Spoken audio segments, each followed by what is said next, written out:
요한복음 21장 1절에서 14절입니다. 키워드는 주님이시라, 선한 목자, 포도나무, 더 알아가는 기쁨입니다.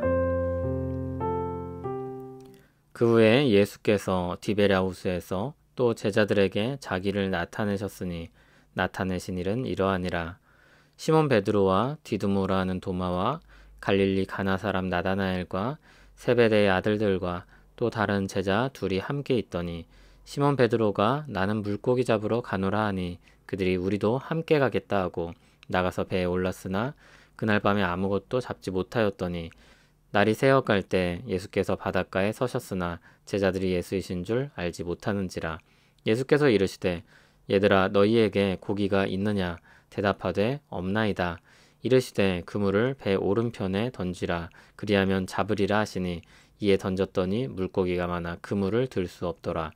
예수께서 사랑하시는 그 제자가 베드로에게 이르되 주님이시라 하니 시몬 베드로가 벗고 있다가 주님이라 하는 말을 듣고 겉옷을 두른 후에 바다로 뛰어 내리더라. 다른 제자들은 육지에서 거리가 불과 한 50칸쯤 되므로 작은 배를 타고 물고기 든 그물을 끌고 와서 육지에 올라보니 숯불이 있는데 그 위에 생선이 놓였고 떡도 있더라. 예수께서 이르시되 지금 잡은 생선을 좀 가져오라 하시니 시몬 베드로가 올라가서 그물을 육지에 끌어올리니 가득히 찬 큰 물고기가 153마리라. 이같이 많으나 그물이 찢어지지 아니하였더라. 예수께서 이르시되 와서 조반을 먹으라 하시니 제자들이 주님이신 줄 아는 고로 당신이 누구냐 감히 묻는 자가 없더라. 예수께서 가셔서 떡을 가져다가 그들에게 주시고 생선도 그와 같이 하시니라. 이것은 예수께서 죽은 자 가운데서 살아나신 후에 세 번째로 제자들에게 나타나신 것이라. 아멘. 부활하신 예수님께서 디베랴 호수에서도 자신을 나타내셨습니다. 시몬 베드로와 디두모라 하는 도마와 갈릴리 가나 사람 나다나엘과 세베대의 아들들과 또 다른 제자 둘이 함께 있었습니다. 베드로가 나는 물고기 잡으러 가노라 하자 다른 제자들도 함께 가겠다며 나섰습니다. 그런데 어부였던 베드로와 또 함께한 제자들이 그날 밤 아무것도 잡지 못했습니다. 조금 잡은 게 아니라 아무것도 잡지 못했습니다. 날은 점점 새어갔습니다. 그때 예수님이 바닷가에 서 계셨습니다. 제자들은 예수님을 알아보지 못했습니다. 아마 어둑했기 때문일 것입니다.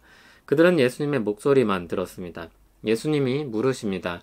얘들아 너희에게 고기가 있느냐? 제자들이 대답합니다. 없습니다. 예수님이 다시 말씀하십니다. 그물을 배 오른편에 던지라 그리하면 잡으리라. 제자들은 그 말씀을 따라서 그물을 던졌습니다. 그리고 엄청나게 많은 물고기를 잡았습니다.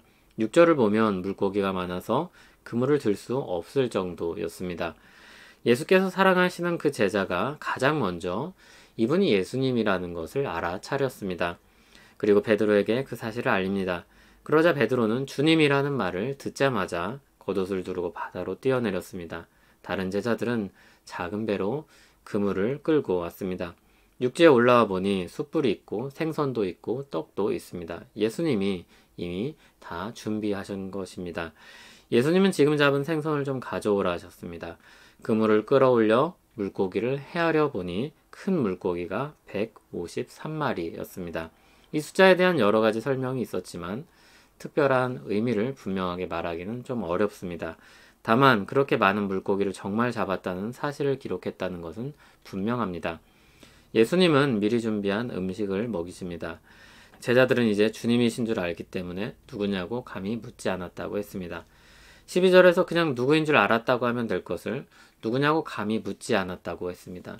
그러니까 사실은 묻고 싶었는데 감히 물을 수 없었다는 것입니다.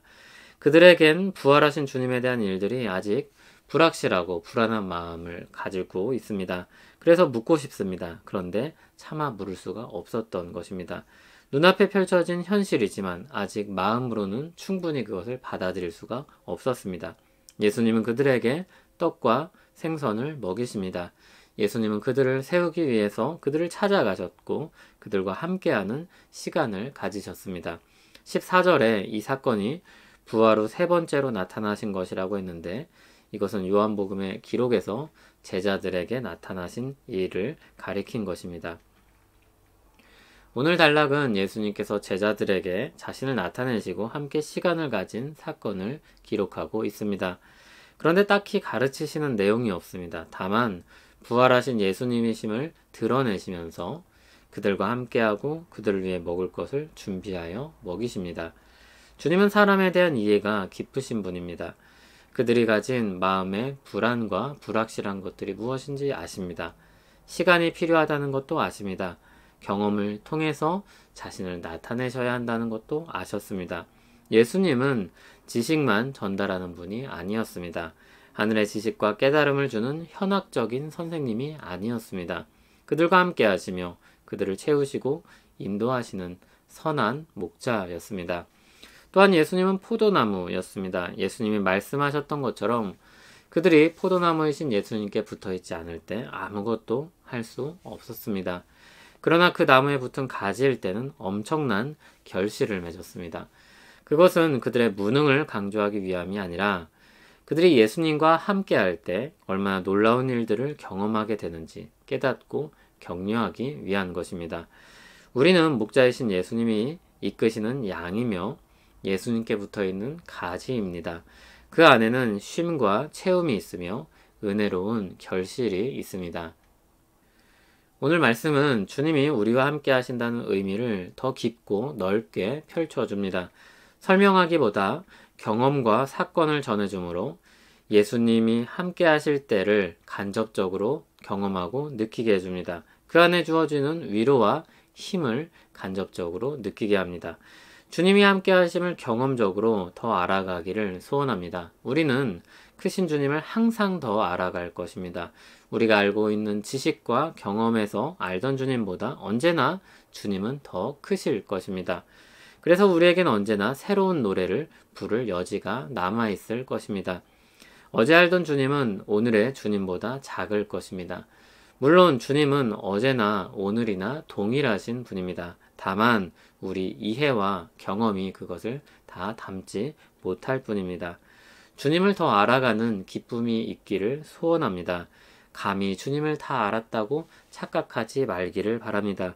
지식으로도 경험으로도 주님을 더 알아가며 그 안에서 즐거워하며 그 안에서 쉼과 안식과 힘을 얻는 우리 되길 소원합니다.